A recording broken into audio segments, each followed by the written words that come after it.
Hello बच्चों, कैसे हो आप लोग। तो बच्चों आज इस वीडियो में हम लोग क्लास 10th की मैथमेटिक्स पढ़ने वाले हैं। क्लास 10th की मैथ पढ़ने वाले हैं और चैप्टर का नाम है आपका कोऑर्डिनेट ज्योमेट्री, जो कि आप लोगों को 10th क्लास में यानी चैप्टर 7 में पढ़ना है, कोऑर्डिनेट जियोमेट्री। ठीक है।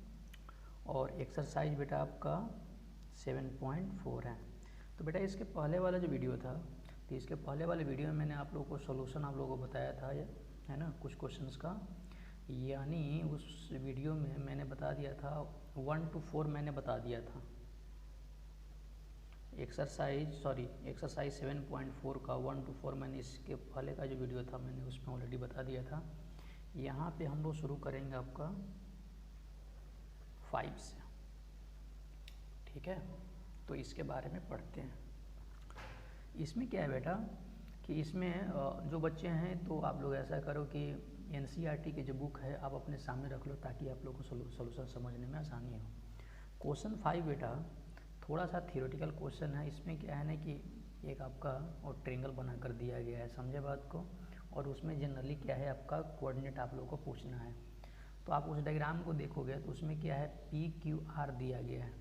तो उसकी एक्स एक्सिस के अलॉन्ग जो नीचे दिया गया है आपका, वो आपका रिप्रेजेंट करेगा एक्स एक्सिस को। इसके जो वर्टिकल जो दिया गया है आपका, वो रिप्रेजेंट करेगा वाई एक्सिस को। बात समझ में आ रहा है आप लोगों को। ठीक है, तो यहाँ फर्स्ट पार्ट का इसका देखो आपका कि taking a as origin, taking a as origin मतलब अगर आप ए को ओरिजिन मान लो तो द कोऑर्डिनेट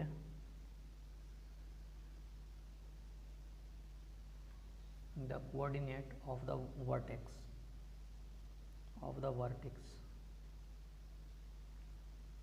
ठीक है, तो ट्रेंगल आपका जो पी क्यू आर बन रहा है बेटा, तो इसके जो वर्टेक्स पी का वर्टेक्स कितना हो जाएगा 4,6, क्यू का कोऑर्डिनेट क्या आ जाएगा 3,2 और आर का कोऑर्डिनेट कितना हो जाएगा बेटा आपका 6,5। आप उसमें कंपेयर करना, एक्स के लॉन्ग यहाँ लाई कर रहा है वर्टेक्स, तो एक्स का कोऑर्डिनेट शो करेगा, और जो वर्टिकल कर रहा है तो आपका वाई का शो करेगा। ठीक है, उसके बाद यहाँ पे दिया है आपका taking C as origin. Second part में चलो, taking C as an origin, taking C as an origin, the coordinate of the vertex, the coordinate of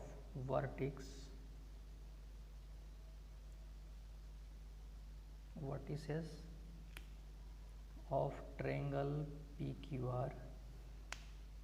तो यहाँ पर क्या हो जाएगा, P का कोऑर्डिनेट हो जाएगा बेटा, अगर आप उसको कंपेयर करोगे 12,2, Q का जो कोऑर्डिनेट हो जाएगा 13,6 और R का जो कोऑर्डिनेट हो जाएगा 10,3। तो इसलिए बेटा आपका जो एरिया है, एरिया ऑफ ट्रायंगल PQR है ना, जब करना है, जब P का कोऑर्डिनेट कितना है 4,6, Q का कोऑर्डिनेट है 3,2 और R का कोऑर्डिनेट है 6 और 5। तो बेटा अगर आप इसको कंपेयर करोगे कोऑर्डिनेट का, तो यहाँ पर x1 इक्वल टू कितना आ जाएगा 4, y1 इक्वल टू कितना आ जाएगा 3, y1 इक्वल टू 6 आएगा बेटा ना।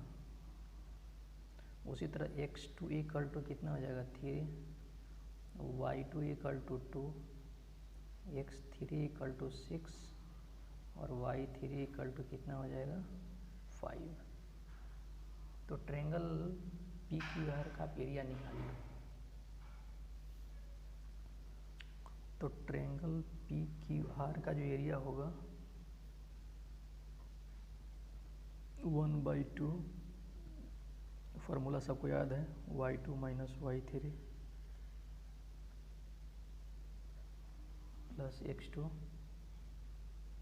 y3 minus y1 plus x3 y1 minus y2,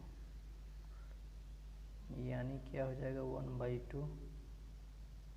अब सबका वैल्यू पुट करो, 2 into 2 minus 5 plus 3 into 5 minus 6 plus 6 into 6 minus 2। इसको आप सोल्व करोगे बेटा तो 1/2 और अंदर कितना आ जाएगा -12 माइनस 3 प्लस 24, यानी इसको जब सोल्व करोगे तो -9/2। ठीक है, इसको आप जब सोल्व करोगे तो कितना हो जाएगा -9/2, है ना।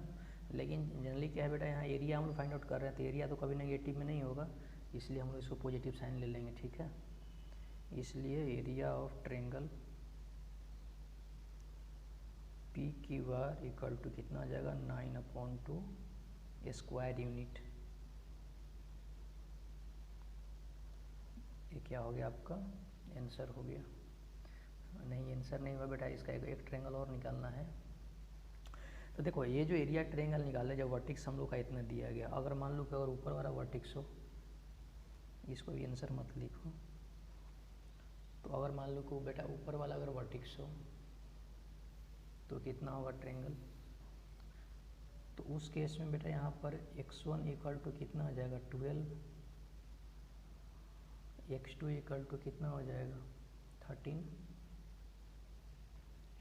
और x3 इक्वल टू कितना हो जाएगा 10, y1 इक्वल टू कितना हो जाएगा 2, y2 इक्वल टू कितना हो जाएगा 6 और y3 इक्वल टू कितना हो जाएगा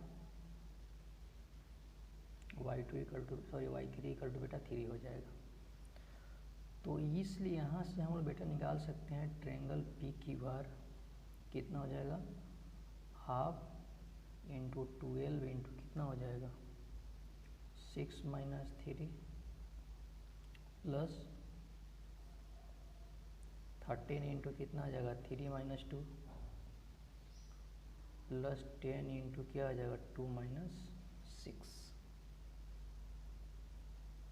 इसको जब सोल्व करोगे तो 1/2 आ जाएगा, इसका आ जाएगा 12 into 3 plus 13 into 1 plus 10 into -4, 1/2 into क्या आ जाएगा 49 अपॉन बेटा क्या हो जाएगा 40, यानी यहाँ से भी सोल्व करके कितना है आपका 9/2 स्क्वायर यूनिट। ठीक है, तो देखो अगर आप ध्यान दो तो दोनों वर्टिकल्स केस में क्या है आपका एरिया सेम है ना। In both case area of triangle P Q are is same. दोनों केस में देखा गया एरिया कितना है आपका 9/2 ही है। ठीक है, ओके।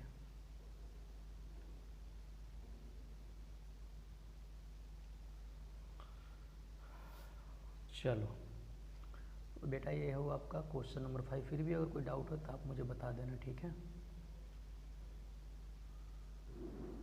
ये क्वेश्चन भी इम्पोर्टेंट है जो मैं बताने जा रहा हूँ अभी। क्वेश्चन नंबर 6,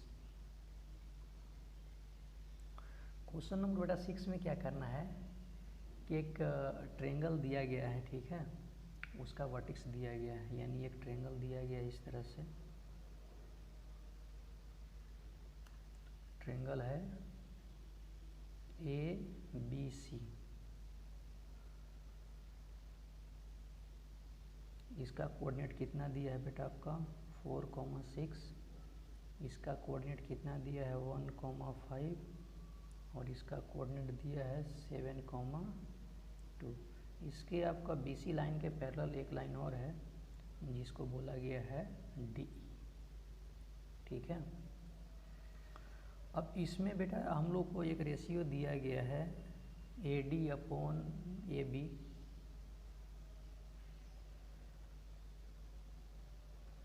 ये AE अपॉन AC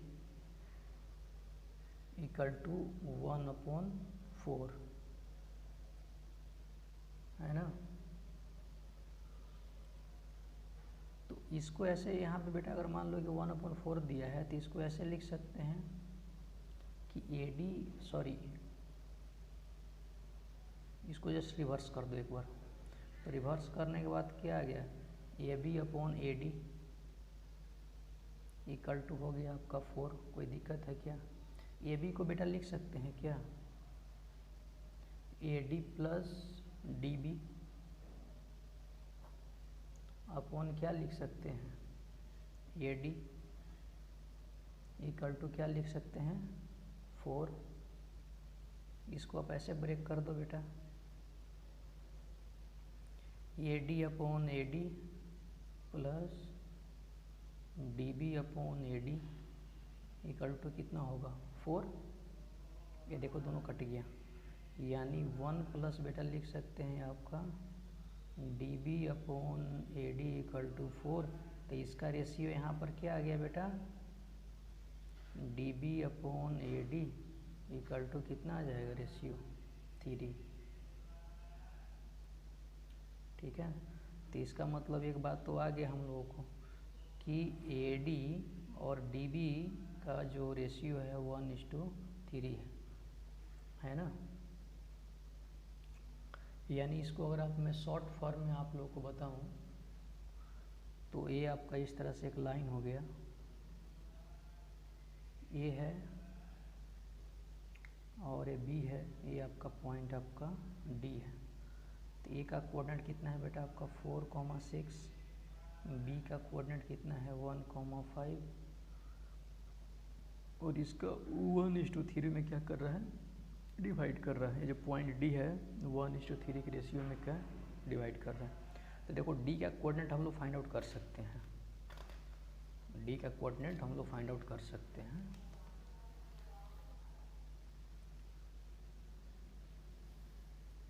तो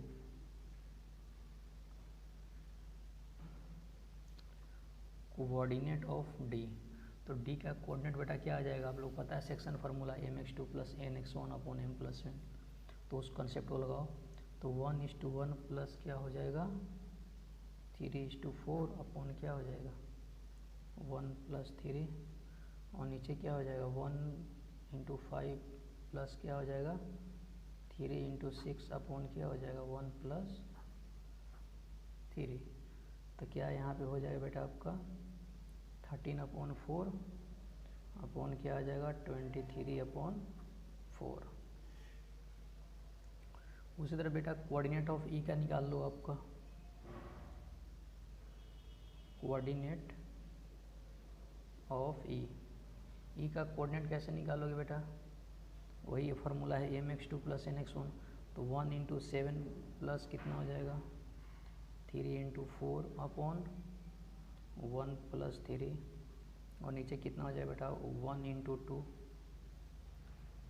प्लस 3/6 अपॉन कितना हो जाएगा 1 + 3।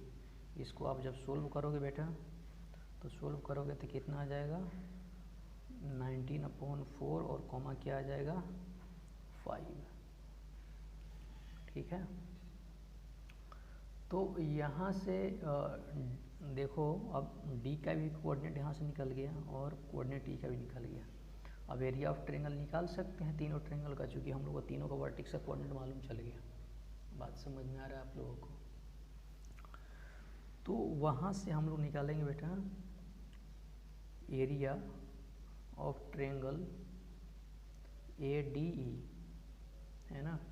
तो क्या हो जाएगा बेटा 1/2 into 4 into 23/4 -5 plus 13/4 into 5 - 6 plus 19/4, 6 - 23/4। इसको सोल्व करो बेटा 1/2। जब इसको सोल्व करोगे तो 4 इंटू कितना आ जाएगा 23 -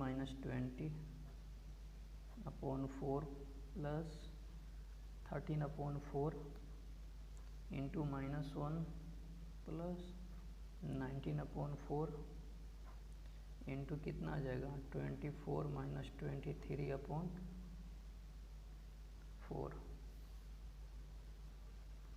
यानी 1/2। इसको आप करो तो क्या आ जाएगा 4 इंटू 3/4 माइनस 13/4 प्लस 9/4 इंटू 1/4। इसको आप अगर कैलकुलेट करो ये पूरे टर्म को तो हो जाएगा 1/2 इंटू, बच्चों इसमें दिक्कत हो तो आप बता देना, ठीक है। 3 माइनस 13/4 प्लस मैंने ऊपर मल्टीप्लाई कर दिया है 19/16। अब नीचे वाले को जब आप एलसीएम लोगे और सोल्व करोगे तो इसका आंसर बेटा आता है 15/16। सॉरी, इसको सोल्व करो तो 15 कितना होता है 32 स्क्वायर यूनिट, ठीक है। इतना इसका आंसर आता है।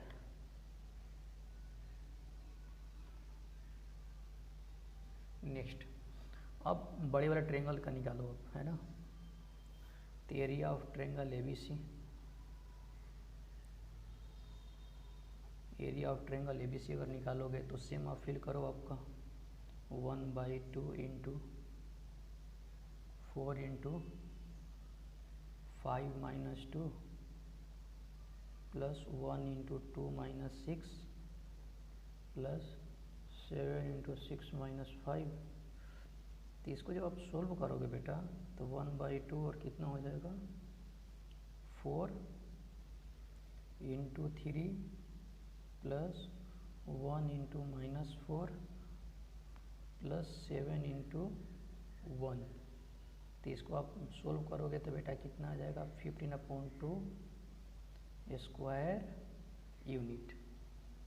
अब दोनों जो ट्रायंगल का मैंने यहाँ पे बेटा जो एरिया निकाला दोनों का रेशियो ले लो, यानी एरिया ऑफ ट्रायंगल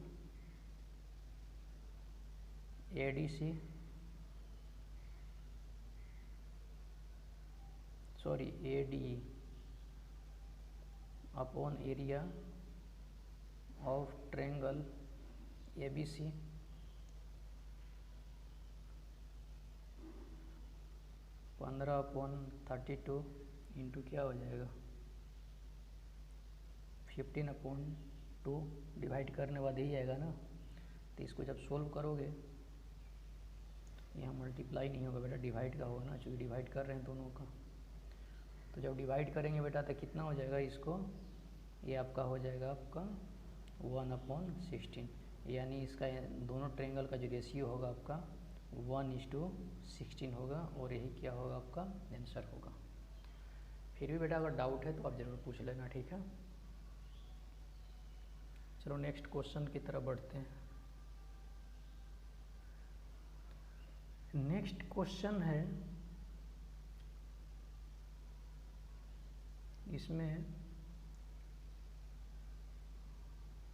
इसमें बेटा क्या है कि एक ट्रायंगल का वर्टेक्स दिया गया है एबीसी का, है ना।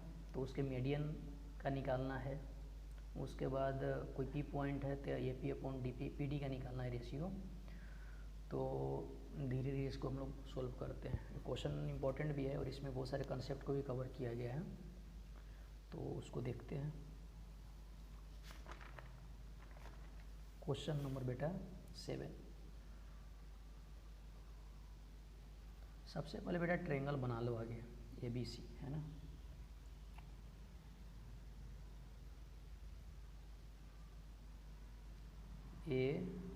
ABC, तो ट्रायंगल ABC का तो A का कोऑर्डिनेट बेटा यहाँ पर कितना है 4 2, B का कोऑर्डिनेट कितना है 6 5 और सी का कोऑर्डिनेट है 1 और 4। ए से बेटा देखो डी पे डाला गया है, ए से लेकर सामने वाली साइड आपका एक डी एक है मीडियन। तो देखो डी का यहाँ पे कोऑर्डिनेट क्या होगा, क्योंकि देखो ये आपका बी सी का मिड पॉइंट हो जाएगा। तो फर्स्ट का अगर लिखो आपका कि ए डी जो है आपका मीडियन है, A D is the median, A D is the median, so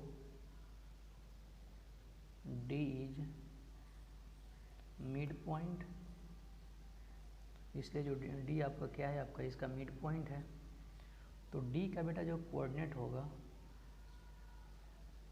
D का जो कोऑर्डिनेट होगा वो क्या होगा बेटा, mx2 प्लस nx1 कर दो ना, क्योंकि मीडियन क्या होता है, किसी पॉइंट को क्या करता है, डिवाइड करता है ना। तो यहाँ पे जब मिड पॉइंट होगा तो इन दोनों को वर्टेक्स को 2 कर दो आपका, तो क्या होगा 6 प्लस 1/2 अपॉन 5 प्लस 4/2, यानी कितना आ जाएगा, ये डी का कोऑर्डिनेट कितना आ जाएगा 7/2 और 9/2। यहाँ तक किसी कोई दिक्कत मुझे नहीं लग रहा है, ठीक है। अब इसका सेकंड पॉइंट में, यहाँ पे जो पॉइंट पी है बेटा, ये क्या कर रहा है आपका, इसको 2:1 में डिवाइड करता है, सबको पता है कि मीडियन जो आपका 2:1 डिवाइड करता है। तो सेकंड में हम लोग को पॉइंट पी का कोऑर्डिनेट निकालना है ना। तो कोऑर्डिनेट ऑफ पॉइंट पी, तो देखो पॉइंट पी का कोऑर्डिनेट निकालने के लिए क्या करेंगे बेटा, क्योंकि देखो पॉइंट पी है आपका एडी लाइन को इंटरनली डिवाइड कर रहा है। तो जब इंटरनली डिवाइड करें बेटा तो फार्मूला, सेक्शन फार्मूला हम लोग यूज करेंगे। तो हम लोग को मालूम है सेक्शन फार्मूला क्या होता है, mx2 plus nx1 upon n plus n। तो वहाँ से डिवाइड करेंगे तो बेटा क्या हो जाएगा आपका, यहाँ पे 4:1 प्लस 7/2 अपॉन क्या हो जाएगा 1 प्लस 2। यहाँ फार्मूला बेटा mx2, तो m के जगह पर कितना आ जाएगा 2, कोऑर्डिनेट यहाँ का मालूम है तो इसको पुट किए हैं। और उसी तरह y का कितना आ जाएगा 2:1 प्लस, अब बच्चे देखो पीछे का आप लोग रिवीजन करके रखो, क्योंकि अब है ना, अब सेक्शन फार्मूला मैंने जब मैं स्टार्ट किया था तो मैं आप लोगों को वहाँ पे बताया था।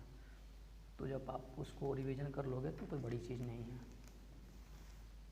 तो जब इसको जब कैलकुलेट करोगे बेटा तो कितना हो जाएगा कि 4 प्लस 7 अपॉन कितना हो जाएगा 3, और नीचे कितना हो जाएगा 2 प्लस 9 अपॉन 3, यानी यहाँ पे जो बेटा p का जो कोऑर्डिनेट निकल गया 11/3 और इंटू 11/3, ठीक है। अब बेटा नेक्स्ट आपका b जो मीडियन है उसका कोऑर्डिनेट निकालना है। थर्ड पॉइंट में बी को मीडियन बना गया है, तो ये आपका मिड पॉइंट हो जाएगा। सब बार देखो यहाँ पे सेम कंसेप्ट से सब बना गया, इसमें इस बार देखो मीडियन चेंज कर गया। इसका थर्ड में फिर चलो, अब इस बार क्या दिया है कि बी मीडियन है, बी इज मीडियन, तो बी मीडियम होगा। तो यहाँ पे ई इज मिड पॉइंट हो जाएगा, मिड पॉइंट ऑफ ए सी। तो मिड पॉइंट होगा तो ई का कोऑर्डिनेट कितना आ जाएगा बेटा आपका, ई का यहाँ पे कोऑर्डिनेट क्या होगा 1 प्लस 4/2 और 4 प्लस 2/2। तो यहाँ से कितना आ जाएगा बेटा आपका 5/2 और 3, है ना। और आर बी को इंटरनली डिवाइड करता है, R divides B E internally. तो जब बेटा इंटरनली डिवाइड करेगा तो सेक्शन फार्मूला यहाँ पे लगा दो, है ना, mx2 प्लस nx1, है ना। और रेशियो पता है कि मीडियन क्या डिवाइड करता है 2:1 में करता है। तो इसी तरह आपका जो q का जो कोऑर्डिनेट होगा, q का यहाँ पे कोऑर्डिनेट क्या होगा 5/2 इंटू 2 प्लस 6 इंटू 1 अपॉन कितना आ जाएगा 2 + 1, और इसका कितना आ जाएगा 3 इंटू 2 प्लस 5:1 अपॉन कितना आ जाएगा 2 + 1। यानी इसको बेटा जब सोल्व करेंगे तो कितना होगा 11/3 और 11/3 है ना। तो देखो क्यू का भी कोऑर्डिनेट आ गया, तो इसी तरह बेटा आर का भी कोऑर्डिनेट सेम होगा आपका 11/3 और 11/3, ठीक है। तो तीनों का बेटा देखो कोऑर्डिनेट सेम आ गया है ना। हाँ, तो इसी तरह जब तीनों का जब कोऑर्डिनेट सेम हो गया तो आप लोग इसी तरह से हम लोग इसको फाइंड आउट कर सकते हैं, ठीक है। तो आई होप समझ में आया होगा, ठीक है। इसमें चुपचाप मीडियन बस इतना ही कंसेप्ट चेक कर रहा था कि आप जो मीडियन जो डिवाइड करता है उसका रेशियो मालूम है कि नहीं। तो हमेशा पता है 2:1 में करता है, फिर सेक्शन फार्मूला मैंने यहाँ 20 कर लिया, ठीक है। अब बेटा इस चैप्टर का जो लास्ट क्वेश्चन है उस पर चलते हैं, ठीक है। इसमें एक रेक्टेंगल दिया गया है ABCD और इसके मिड पॉइंट दिया गया है आपका PQRS, ठीक है। जो साइड आपका AB BC CD और DA पे है ना, तो क्या PQRS क्वाड्रिलेटरल स्क्वायर होगा, इसके बारे में बात करना है। तो नेक्स्ट लास्ट क्वेश्चन है क्वेश्चन नंबर 8। देखो ये आपका एक रेक्टेंगल है, आपका ABC और D। तो ए का कोऑर्डिनेट है -1 -1, बी का जो कोऑर्डिनेट है -1, 4, सी का जो कोऑर्डिनेट है 5, और डी का जो कोऑर्डिनेट है 5, और DC लाइन पे एक आपका बेटा यहाँ पे कोऑर्डिनेट है यार, DA लाइन पे एक कोऑर्डिनेट बेटा यहाँ पर क्या है S, AB लाइन पे एक कोऑर्डिनेट बेटा है P, और BC लाइन पे एक कोऑर्डिनेट है Q। तो इन दोनों को सबको चारों को यहाँ पे मिलाते हैं। तो पूछ रहा है कि ये जो आपका PQRS जो है ये आपका क्वाड्रिलेटरल स्क्वायर है, तो इसके बारे में हम लोग बात करते हैं कि क्वाड्रिलेटरल स्क्वायर है या नहीं। तो बेटा अगर आप ध्यान दो तो जो P का जो कोऑर्डिनेट होगा, P का जो कोऑर्डिनेट होगा कितना आ जाएगा -1 अपॉन 2, -1/4/2। यानी जब इसको बेटा सोल्व करोगे तो कितना आ जाएगा -1 इंटू क्या आ जाएगा 3/2। उसी तरह बेटा यहाँ जो Q का जो कोऑर्डिनेट हम लोग फाइंड आउट कर सकते हैं, क्योंकि जब मिड पॉइंट है तो क्या करते हैं दोनों कोऑर्डिनेट को, यानी x + x कोऑर्डिनेट को साथ में जोड़ो फिर 2 से डिवाइड कर दो। तो Q कोऑर्डिनेट को निकालने के लिए क्या करेंगे, यहाँ पे x वाले को साथ जोड़ देंगे, यानी 5 + 5 और 4 - 1/2, यानी ये कितना हो गया 5, 3/2। उसी तरह R का कितना हो जाएगा बेटा, यहाँ पे R हो जाएगा आपका 5 + 5/2। ये बेटा R का है यार, ये R का कोऑर्डिनेट है, ये Q का निकालता हूँ तो ऊपर मिस्टेक हो गया। ये Q का कोऑर्डिनेट हो जाएगा -1/5/2 और 4 + 4/2। इसको सोल्व करोगे तो 2 और 4 आ जाएगा। उसी तरह S का कोऑर्डिनेट हम लोग कैसे निकालेंगे, 5 - 1/2 -1 - 1/2, यानी आ जाएगा 2 और -1, ठीक है।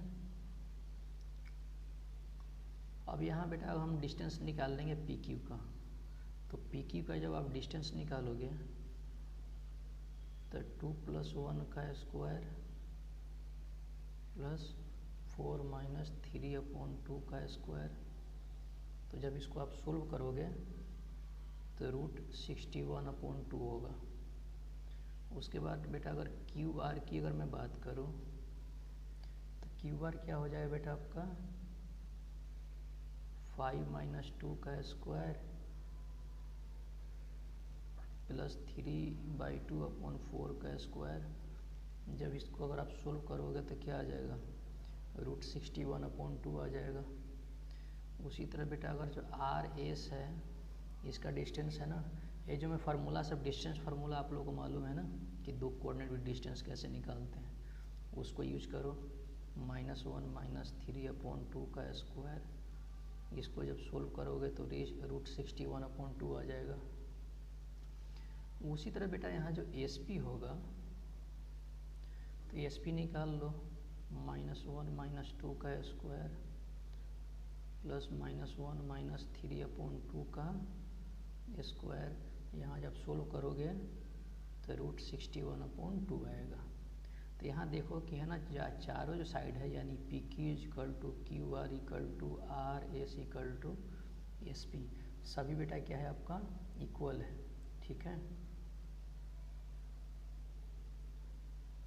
ना। अब करता हूँ एक बार डायगोनल यहाँ पे निकाल लो, क्योंकि साइड तो इक्वल पता चल गया, तो डायगोनल एक बार निकाल लो। तो PR डायगोनल का जो लेंथ होगा कितना होगा, 5 + 1 का स्क्वायर प्लस 3/2 माइनस 3/2 का स्क्वायर। इसको जब सोल्व करोगे तो बेटा 6 आ जाएगा। उसी तरह जो QS है, इसका अब अगर आप निकालोगे तो क्या आ जाएगा, 2 - 2 का स्क्वायर प्लस -1 - 4 का स्क्वायर, यानी कट करके कितना आ जाएगा आपका 5। तो यहाँ देखो बेटा जो डायगोनल है यानी PR ≠ क्या है आपका QS। तो देखो डायगोनल आपका यहाँ पर इक्वल नहीं है, लेकिन साइड इक्वल है। लेकिन स्क्वायर अगर मान लो कि रहता है तो स्क्वायर केस में क्या होता है कि जितना डायगोनल का लेंथ है उतना ही आपका साइड लेंथ भी होता है। तो इस केस में आपका जो PQRS आपका क्वाड्रिलेटरल स्क्वायर नहीं होगा, यानी क्या हो जाएगा यहाँ पे बेटा कि PQRS क्या होगा आपका रोम्बस हो जाएगा। क्या होगा बेटा, रोम्बस होगा, ठीक है, यही आपका आंसर होगा। तो बेटा एक्सरसाइज आपका 7.4 आपका यहाँ तक ख़त्म हुआ। अगर सॉल्यूशन से रिलेटेड अगर किसी प्रकार का इशू है तो आप ज़रूर कमेंट करना, फिर मैं आप लोगों को वहाँ पे भी बता सकता हूँ। तो फिर यहीं पे इस क्लास को फिनिश करते हैं, मिलते हैं नेक्स्ट क्लास में जो है आपका ट्रिगोनोमेट्री। Thank you.